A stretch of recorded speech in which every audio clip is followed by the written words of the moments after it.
स्वागत है आपका हमारी खास पेशकश सारे जहां से अच्छा में, जहां मैं पलक सहगल उठाती हूं सिस्टम से जुड़े वो तमाम मुद्दे जिन पर बात होना बेहद जरूरी है।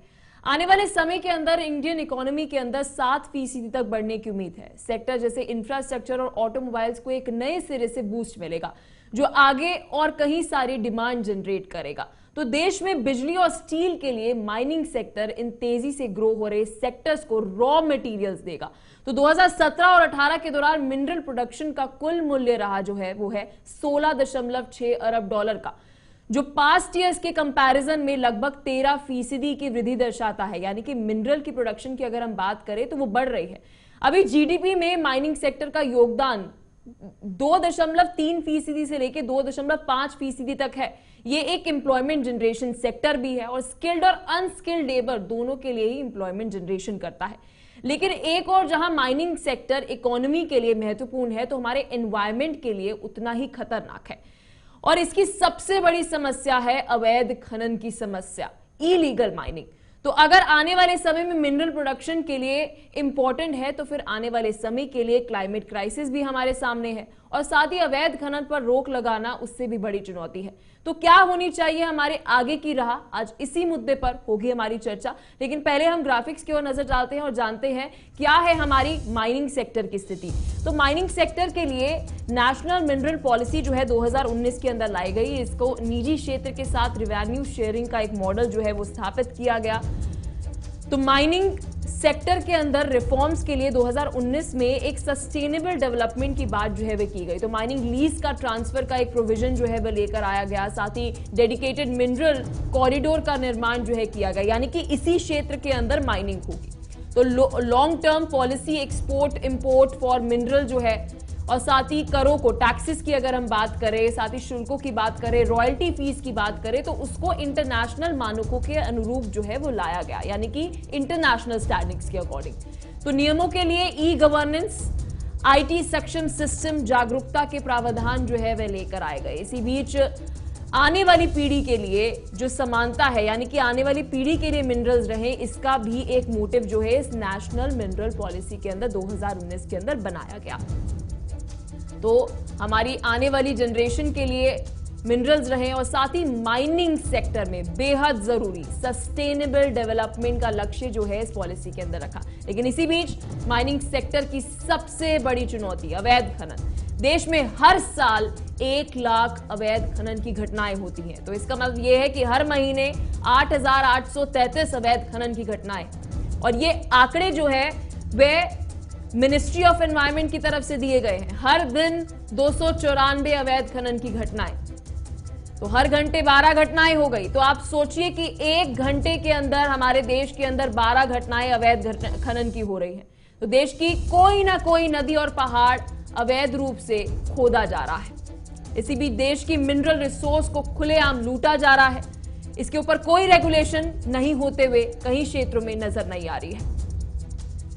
तो माइनिंग सेक्टर में अवैध खनन एक बहुत बड़ी चुनौती, आज इसी मुद्दे पर होगी हमारी चर्चा। हमारे मेहमान हमारे साथ जुड़ गए हैं, आपको परिचय करा दें। मोहम्मद इरफान हमारे साथ माइनिंग कॉन्ट्रैक्टर जुड़ गए हैं, अभिषेक चौबे हमारे साथ अधिवक्ता हैं, और साथ ही अनिल सूद हमारे साथ एनवायरमेंटलिस्ट। बहुत बहुत शुक्रिया आप तीनों का अपना कीमती समय हमें देने के लिए। अनिल सूद जी, आपसे मेरा सबसे अहम और पहला सवाल रहेगा, हर साल देश में अवैध खनन की 1 लाख घटनाएं जो है वह सामने आती हैं, और इसी बीच ये भी रिपोर्ट कहती है कि एफआईआर दर्ज नहीं कराई जाती है। क्या कहना चाहेंगे अवैध खनन की स्थिति के ऊपर?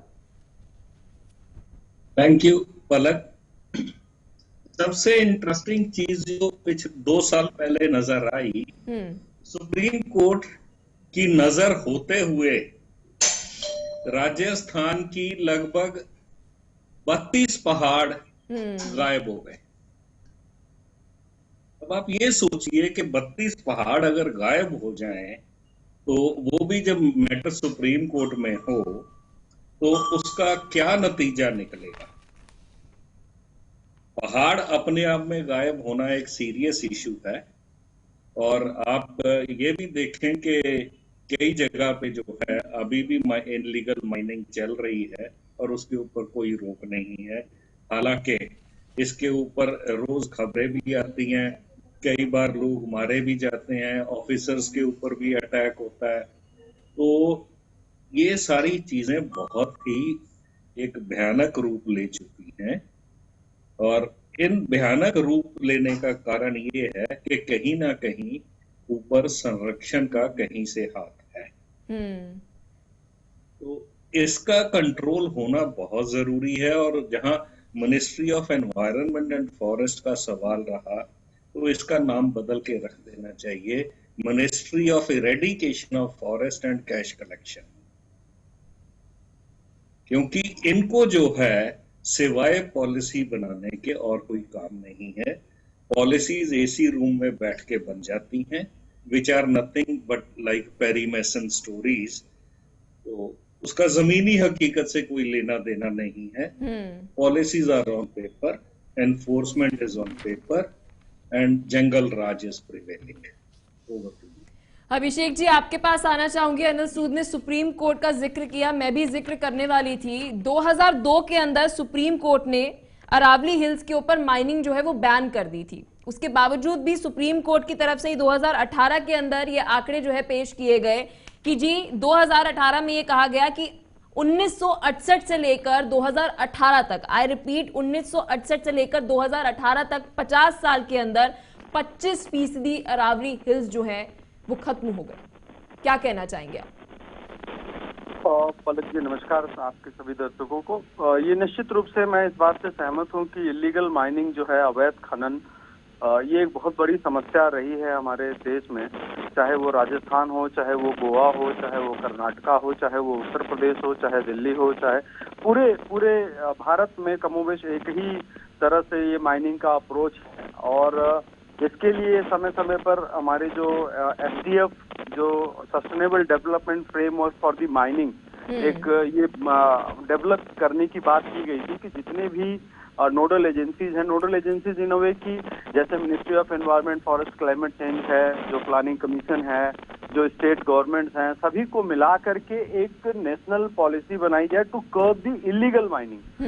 क्योंकि माइनिंग, अभी आपने जिक्र किया कि बहुत इम्पोर्टेंट है हमारे डेवलपमेंट के लिए, तो वहीं पे जो इन्वायरमेंटल डिग्रेडेशन एक बड़ी समस्या रही है, जो इसका इलीगल माइनिंग का जो साइड इफेक्ट है, बहुत बड़ा साइड इफेक्ट है कि जो इन्वायरमेंटल डिग्रेडेशन है। और ये हम अपने फ्यूचर के लिए भी, सुप्रीम कोर्ट ने भी बहुत सी केसेस में, ऑनरेबल सुप्रीम कोर्ट ने कई बार ये जजमेंट में ये क्लियर किया है कि जो भी माइनिंग हो उसका जो वे हो वो सस्टेनेबल डेवलपमेंट के लिए हो। सस्टेनेबल डेवलपमेंट मतलब फ्यूचर के लिए भी, जो फ्यूचर की जनरेशन है उनके लिए भी जो ये रिच मिनरल रिसोर्सेज हैं वो कुछ छोड़ के जाए।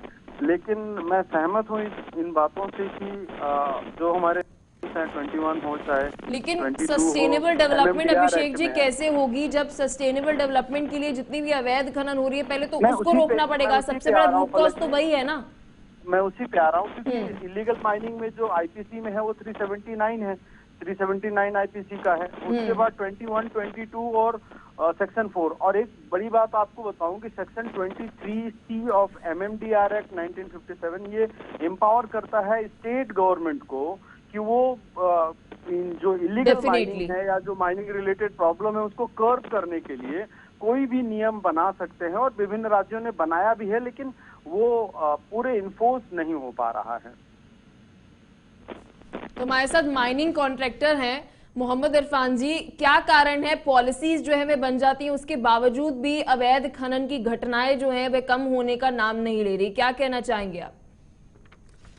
जी मैम, हम आपका शुक्रिया है ताकि हम भी अपनी बात रख सकते।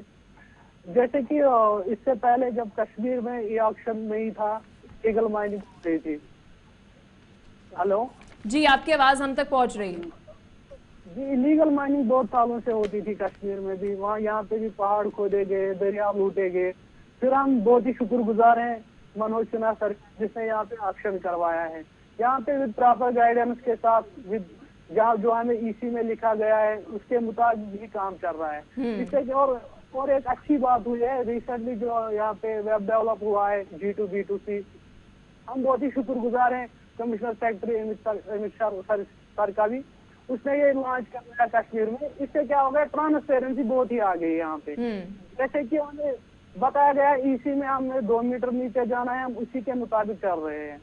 और यहाँ पे अच्छा, तो terms के हिसाब नहीं से नहीं कर नहीं, रहे हैं। आपने एक चीज बोली कि आपको जो बोला गया है आप उतनी ही सिर्फ उसको उसके तहत ही करते हैं, तो क्या इसको रेगुलेट कौन करता है? क्या रेगुलेशन करने के लिए आपके टाइम टू टाइम ब्यूरोक्रेट्स आते हैं? यस मैम, टाइम ब्यूरोक्रेट्स आते हैं, कमिश्नर साहब आते हैं, हमारे पास जॉइंट सेक्रेटरी साहब आते हैं, डीएमओ साहब आते हैं साइड पे, सभी मुलाजिम यहाँ पे आते हैं, टाइम टू टाइम आते हैं यहाँ पे।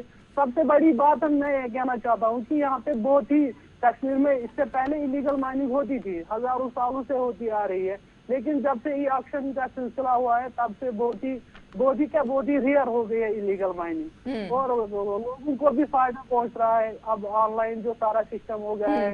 अनिल जी, क्या कहना चाहेंगे? हमारे माइनिंग कॉन्ट्रैक्टर तो कह रहे हैं इलीगल माइनिंग बहुत कम हो गई है, क्या कहना चाहेंगे आप इसके ऊपर? देखिए, कबूतर बैठा होता है, बिल्ली बैठी होती है, कबूतर आंखें बंद कर लेता है कि बिल्ली नजर नहीं आ रही, तो बिल्ली की एग्जिस्टेंस तो नहीं खत्म हो जाती। हम आए दिन सुनते हैं इलीगल माइनिंग के बारे में, और आए दिन हम ये भी इंस्टेंसेस सुनते हैं कि माइनिंग माफिया ने ट्रैक्टर चढ़ा दिया, माइनिंग माफिया ने ट्रक चढ़ा दिया, माइनिंग माफिया कैरे छोड़ के भाग गए। तो ये सारी चीजें जो है ना, हो सकता है श्रीनगर में कुछ हद तक किसी एरिया में कम हो गई हो। Aravalli range is known for illegal mining, hills are known for illegal mining, और जब एक तरफ आप सस्टेनेबल डेवलपमेंट की बात करते हो तो हासदेव में माइनिंग क्यों हो रही है? गवर्नमेंट कहीं ना कहीं अपने कॉन्ट्राडिक्टरी स्टैंड तो ले रही है। पॉलिसी ये कुछ कहती है, एक्शन कुछ होता है, तो ये टोटल जो कंफ्यूजन क्रिएट किया जाता है, it is all by design, ताकि लीगल हो ना हो, इलीगल काम चलता रहे। और उसमें नॉन एनफोर्समेंट जो है, आजकल ब्यूरोक्रेट्स जो है उनको एसी ऑफिस में बैठ के काम करना बड़ा आसान लगता है। अनिल जी, मैं चाहूंगी कि आप जो हम जब खनन की बात कर रहे हैं, हम इसके ऊपर अगर हम सोशल कॉस्ट की बात करें और एनवायरमेंटल कॉस्ट की बात करें, तो मैं पढ़ रही थी कि जो हमारे पास फ्लड्स लगातार बढ़ रही हैं भारत के अंदर, तो इसके अंदर अवैध खनन और साथ ही खनन का बहुत बड़ा हाथ है। आपकी जो ये इस बार फ्लडिंग हुई है, सब जगह पे अभी भी फ्लडिंग, जो रेनफॉल हो रहा है और फ्लडिंग हो रही है, और पहाड़ों में जो आपका कच्चे पहाड़ गिर रहे हैं, ये सारा रीजन ही इलीगल माइनिंग का है। अदरवाइज कोई ऐसा कुछ साल पहले तक अगर आपने देखा हो तो क्लाइमेट चेंज का इफेक्ट इतना नहीं था। आज की डेट में क्लाइमेट चेंज का ये इफेक्ट ही है कि बरसात जो है, सर्दियों में भी साउथ में बरसात हो रही है जो कभी सुनी नहीं गई थी। दिल्ली की बरसात जो है अक्टूबर तक चल रही है, वो दैट वाज अनहर्ड, और अभी भी कई एरियाज ऐसे हैं जो इनंडेटेड है। तो जब आप नदियों की सैंड की इलीगल माइनिंग करेंगे, सैंड बेड को आप चेंज करेंगे, रिवर फ्लो आप चेंज करेंगे, जैसे यमुनानगर में हुआ है अभी हाल ही में, जिसमें रिवर फ्लो चेंज हो गया। ये सारी चीजें नेचुरल है, हम नेचर के साथ खेल रहे हैं, हम अपनी जिंदगी के साथ खेल रहे हैं, हम पर्यावरण के साथ खेल रहे हैं। ये बहुत डेंजरस गेम है, इट मस्ट एंड।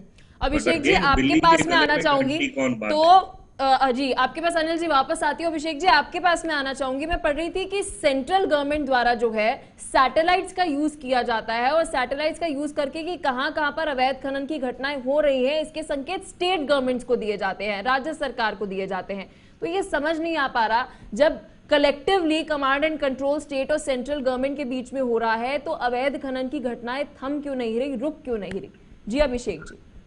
देखिए, सबसे बड़ी जो इसमें राजनीतिक जो गठजोड़ है खनन करता है, जो ज्यादा से ज्यादा अवैध खनन में लिप्त लोग हैं, इनको पॉलिटिकल जो इन्फ्लुएंसर या पॉलिटिकल लोगों का जो संरक्षण प्राप्त है, ये सबसे बड़ी समस्या है। लोकल लेवल पे प्रशासन अगर ऊपर से आता भी है, कोई कॉमन सी चीज है इलीगल माइनिंग, आप अगर उस क्षेत्र से, जैसे मैं आपको बता दूं कि उत्तर प्रदेश के सोनभद्र की मैं अगर बात करूं तो 2008-9 में एक 40 देशों का प्रतिनिधिमंडल आया वहां पर, और वहां पर विश्व का दूसरा सबसे पुराना जीवाश्म जो फॉसिल्स जिसको बोलते हैं, वो एक पहाड़ी में बेलवादा है जगह, वहाँ पे वो उन्होंने कहा कि ये बहुत ही महत्वपूर्ण है क्योंकि विंड रीजन यहाँ पे आके आता है और यहाँ पे धरती कई बार पलटी है, कई करोड़ों वर्ष पुराने ये पत्थर हैं, इसमें हमको रिसर्च करने की आवश्यकता है।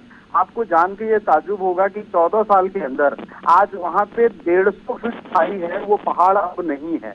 तो ऐसी चीजें बिल्कुल आंख के सामने जिस चीज को संरक्षित करने सोचने वाली बात है अभिषेक जी, कैसा होता है ना कि एकदम से पहाड़ गुम हो जाता है, पता ही नहीं चलता। ये ऐसा तो है नहीं कि रात को आए और सुबह पहाड़ जो है वो खत्म हो गया। ऑब्वियसली रिकरिंग वो हो रहा है ना कंटिन्यूसली एवरीडे। ये बिना पॉलिटिकल संरक्षण के ये सरकारों की इच्छा शक्ति पर निर्भर करता है कि वो किस हद तक माइनिंग को कब कर सकती हैं, इलीगल माइनिंग को। माइनिंग जो सस्टेनेबल डेवलपमेंट के लिए अभी 2016 में सैंड माइनिंग की अगर हम बात करें तो पूरा जो वो अगर सिर्फ उसको मान लिया जाए या उसको जो सस्टेनेबल डेवलपमेंट की जो कई सारे गाइडलाइन बनाई गई है किस तरह से माइनिंग होगी, सैंड माइनिंग होगी, नदियों में कहाँ तक होगी, उनके पेरिफेरी रीजन के तो क्या अभिषेक जी आपको ऐसा लगता है कि माइनिंग के साथ सस्टेनेबल डेवलपमेंट का नाम ही जोड़ देना बंद कर देना चाहिए, एक्सप्लॉयटेशन जोड़ देना चाहिए? क्योंकि माइनिंग तो अपने आप से एक्सप्लॉयटेशन हो रही है ना हमारे रिसोर्सेज की, और वो भी अवैध रूप से। सरकारें किसी की रही हो, हमारे देश की अदालतें इस पे चिंतित है।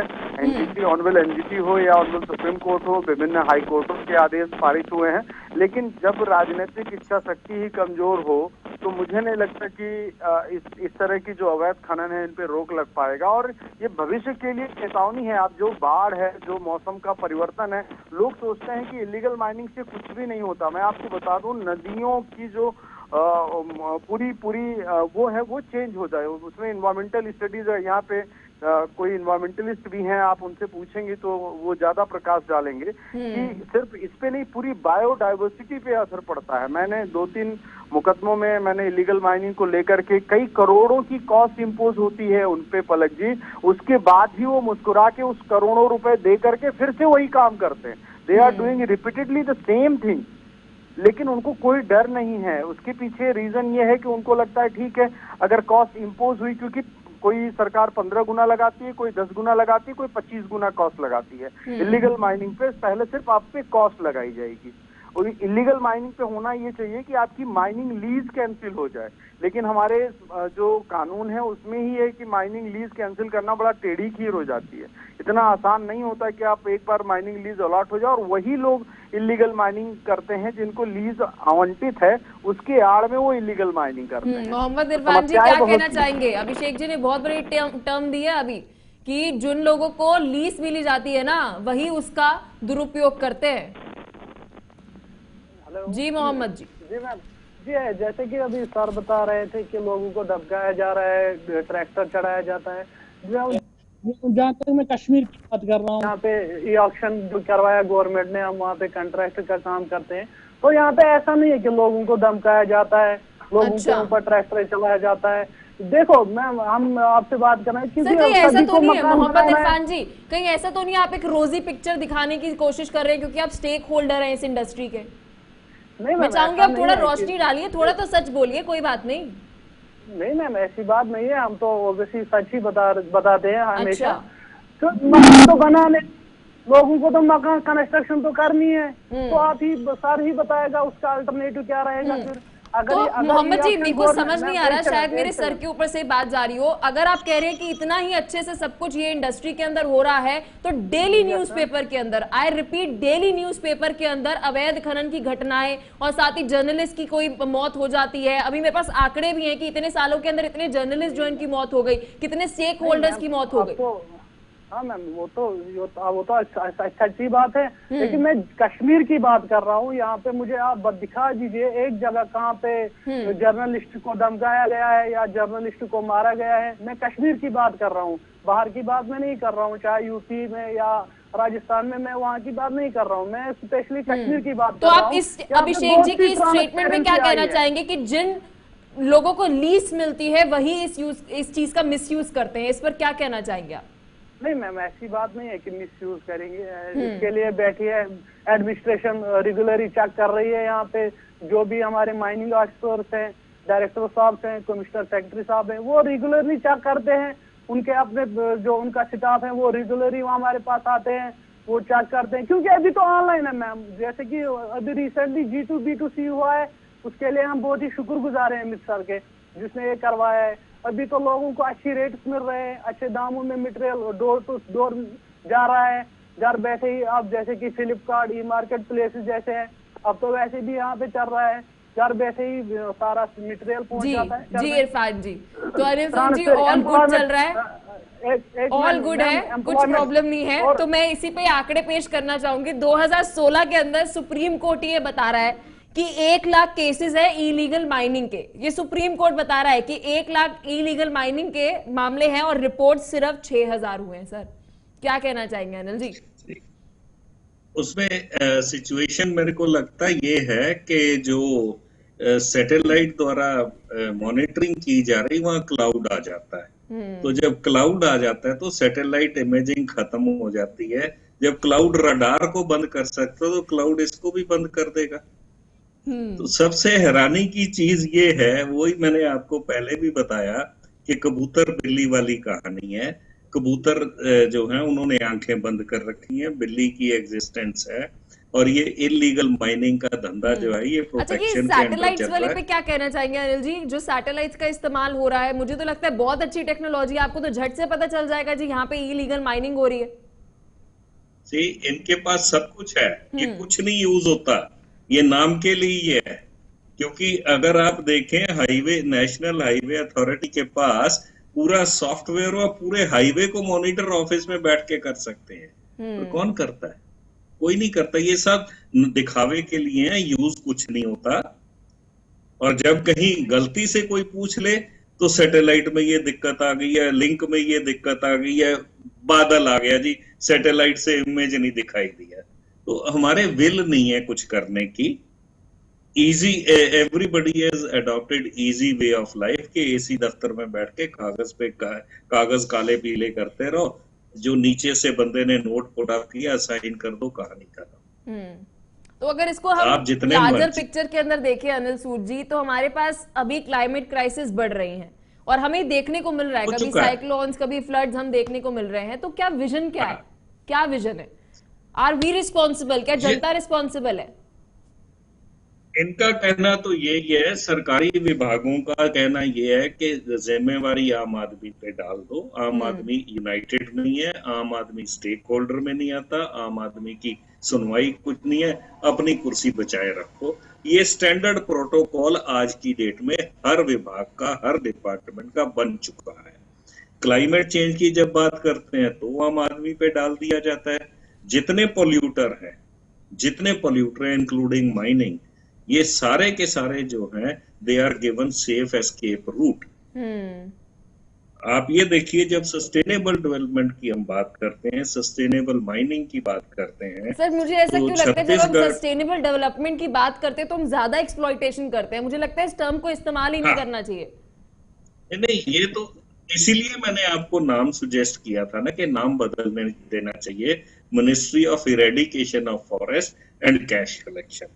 छत्तीसगढ़ में इतना बड़ा फॉरेस्ट डिस्ट्रक्शन के उस पेज पे बैठा हुआ है, जबकि उसी फॉरेस्ट से 15 किलोमीटर दूर अगर आप चले जाएं, नॉन फॉरेस्ट एरिया से आपकी माइनिंग हो सकती है। तो अभी भी सरकार डटी हुई है कि नहीं जी, हमने तो फॉरेस्ट डिस्ट्रॉय करना है। तो ये हमारी विजन कोई नहीं है। As a nation we are visionless, we are blind. हम सारे धृतराष्ट्र हैं। हमें संजय चाहिए जो बताता रहे, पर हम करेंगे अपने मन की। तो जब तक हमारा आपके पास फाइनल कमेंट चाहती हूँ आपसे, यही बात आपसे पूछना चाहूंगी। 1 लाख केसेस जो है वो इलीगल माइनिंग के है। रिपोर्ट FIR जो करी जा रही है वो 6000 के लिए करी जा रही है। इतना कम रेशो। जी अभिषेक जी। देखिए, मैंने फिर आपसे कहा कि जब तक किसी भी, चूंकि 23C में ये चैप्टर हो जाता है, सेंट्रल गवर्नमेंट ने, अभी मैं बताऊं, और सर अगर आपने अभिषेक जी अपना जवाब सुन लिया हो तो अभी आपके सामने ही माइनिंग कॉन्ट्रैक्टर जो हमारे साथ बैठे इरफान जी, उन्होंने बोला है कि जिन्हें लीज दी जाती है, आई रिपीट, वो एक्सप्लॉइटेशन नहीं करते हैं। तो मेरा ये भी आपसे सवाल रहेगा, तो फिर एक्सप्लॉइटेशन कर कौन रहा है आखिर? जी अभिषेक जी, वो देखिए, मैं आपको बता दूं कि जो लीज होल्डर्स है ना, मोस्टली वही इन्वॉल्व होते हैं इलीगल माइनिंग में। आउट ऑफ एरिया माइनिंग करना, या मतलब जितने भी मुकदमे आप उठा के देख लें तो उन्हीं के ऊपर होते हैं, जो कि या तो लीज होल्डर्स होते हैं या जो पहले लीज होल्डर हुआ करते थे, क्योंकि वो इंडस्ट्री उनकी एकाधिकार स्थापित है लोकल स्तर पे। बहुत कम होता है कि बाहरी कोई एंट्री करे उसमें। तो आप ग्रास रूट पर अभिषेक जी मौजूद रहते हैं, क्या कारण है कि केसेस इतने सारे और एफआईआर क्यों नहीं दर्ज कराई जा रही है? एफआईआर दर्ज होने के दो कारण हैं कि देखिए, उसमें कोई भी, जैसे पुलिस कहती है कि सेक्शन 21 और इसमें हम चार्जशीट नहीं लगा सकते, क्योंकि अभी ऑनरेबल हाई कोर्ट ने भी एक डायरेक्शन कर दिया, सुप्रीम कोर्ट ने उसे कंफर्म कर दिया है कि ये माइनिंग जो एक्टिविटीज होती हैं, इसमें जो कॉस्ट इम्पोज करने का जो एमएमडीआर एक्ट में अप्रैल 2022 में भी एक अमेंडमेंट आया है कि उसको बढ़ा दिया है और 2 साल से 5 साल कर दिया है, और जो अमाउंट पहले 25,000 रुपए पर हेक्टेयर था उसको 5 लाख रुपए पर हेक्टेयर कर दिया है कॉस्ट को। इन्वायरमेंटल डिग्रेडेशन अलग लेंगे, इलीगल माइनिंग का अलग लेंगे। तो ये सारे नियम कानून हैं, लेकिन जो रिपोर्टिंग है वो कम इसलिए है क्योंकि सारे लोग मिले हुए रहते हैं लोकल स्तर पर। मेरा व्यक्तिगत मैंने देखा है यहाँ पे, चूंकि मैं उस सेक्टर से आता हूँ, मैंने देखा है वहाँ पर इलीगल माइनिंग का जो इनका प्रोसीजर है, और मैंने ऑनवेल एनजीटी में कई बार कॉस्ट इम्पोज कराई है और कई बार इन सारी चीजों को कई मुकदमों में मैंने किया। इवन गवर्नमेंट इंस्ट्रूमेंटलिटीज जो हैं वो भी स्टेट की जो कंपनीज हो या जो सेंट्रल की कंपनी हो, वो भी इन्वॉल्व है इलीगल माइनिंग में। बड़ी बड़ी फर्म इन्वॉल्व है इलीगल माइनिंग में। लेकिन फिर मैं दोहराऊंगा कि जब तक राजनीतिक इच्छा शक्ति सरकारों की नहीं होगी, भविष्य को देखते हुए, जैसा अभी अनिल जी ने बताया कि छत्तीसगढ़ में जंगलों का विनाश हो रहा है, तो इससे कोई दो राय नहीं है कि सरकारें खुद इसको लेकर के बहुत सीरियस नहीं है। उन्हें अभी भी लगता है। चलिए, बहुत बहुत शुक्रिया अभिषेक जी, अनिल जी बहुत बहुत शुक्रिया, इरफान जी आपका भी बेहद शुक्रिया इस मुद्दे के ऊपर रोशनी डालने के लिए, इस मुद्दे पर बात करने के लिए, क्योंकि हमारे पास रिसोर्सेज हैं, बेहद सारी है। जब हम माइनिंग की बात करते हैं, लेकिन हमारे मिनरल रिसोर्सेज की एक्सप्लॉयटेशन की जा रही है, यानी कि जरूरत से ज्यादा उसे एक्सप्लॉयट किया जा रहा है। अवैध खनन बढ़ रही है, मामले बढ़ रहे हैं, लेकिन मामले दर्ज कम हो रहे हैं। तो फिलहाल के लिए इस एपिसोड में इतना ही। मिलते हैं आपसे नेक्स्ट एपिसोड के अंदर एक नए मुद्दे के साथ।